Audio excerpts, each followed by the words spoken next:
next guest tonight is a national correspondent for The Atlantic and a MacArthur Fellow. Please welcome Ta-Nehisi Coates.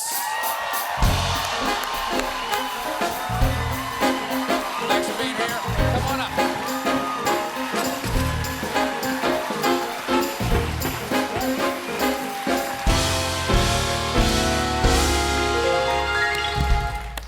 Nice to see you again. Yeah, it's a little different this time. A little different. The last time we had a conversation together, I was in character on the Colbert Report, and I think you might enjoy this one more. It's fine. A little bit. Now, for the people out there who may not know, who haven't read your pieces in The Atlantic or your books, you are a MacArthur Fellow, as I said, not a MacArthur Genius. I know you guys, you geniuses don't like that genius thing. A national correspondent for The Atlantic, and have been called by the New York Times a leading black public intellectual. How do you like that title, leading black public? You don't like that? I might prefer genius over that. Leading black public intellectual sounds like you're gonna get invited to less parties. Yeah, or more, but the kind you don't want to go to. Oh, yeah. They all look like New Yorker cartoons. That's exactly it. That's what that sounds like. That's what that sounds like. Well, as I said, you are a leading black public intellectual. Thanks. Can we talk about, before we talk about your book, can we talk about the NFL protests going on right now? Started by Colin Kaepernick and now co-opted as a wedge issue by the President of the United States just a couple weeks ago.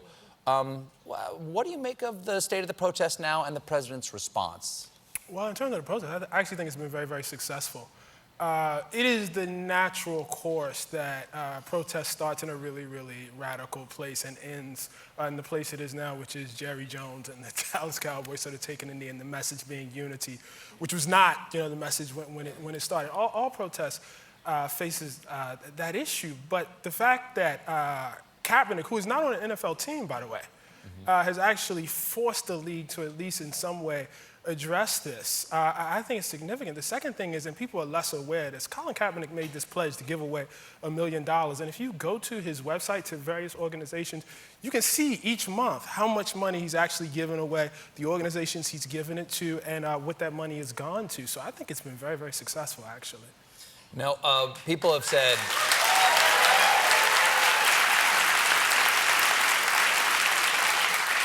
Some people have said that, well, this isn't an appropriate place to protest. You're politicizing a venue. What do you say? It's never appropriate. No, if you're comfortable with a protest, it's not a protest. Yeah, no, it's never appropriate. There is, and you see this from time to time. You saw it with Black Lives Matter. But there's an idea, for instance, that during the civil rights movement, Martin Luther King was really popular. Civil rights organizations were extraordinarily popular and appropriate, and people approved of their protests. Unfortunately, or fortunately, we have polling data from that period. And it's very similar to how people feel about NFL protests today. Martin Luther King, I think 538 had a piece. In 1966, his popularity, 60% of Americans disapproved of Martin Luther King specifically as a person. He didn't get killed out of nowhere. That came out of a way that, the country felt about him. It was only after his death that he became deified, and now, virtually everyone approves of him. The majority of Americans didn't approve of the bus boycotts. No. The majority of Americans didn't think there should be a march on Washington. No, and why would they? Why would they? That's part of the reason why they were actually protests. It was a challenge. If the majority of Americans approved that, there would be no need for a protest in the first place. No, I just...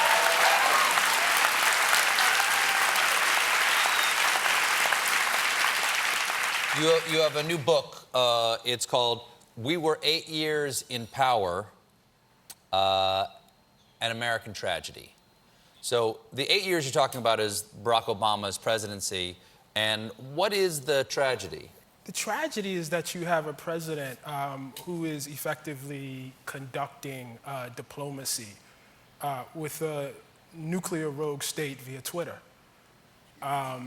That has the possibility of being very, very, very tragic. The fact that you're even in that position, every day something new happens, and I think we forget how far gone we actually are.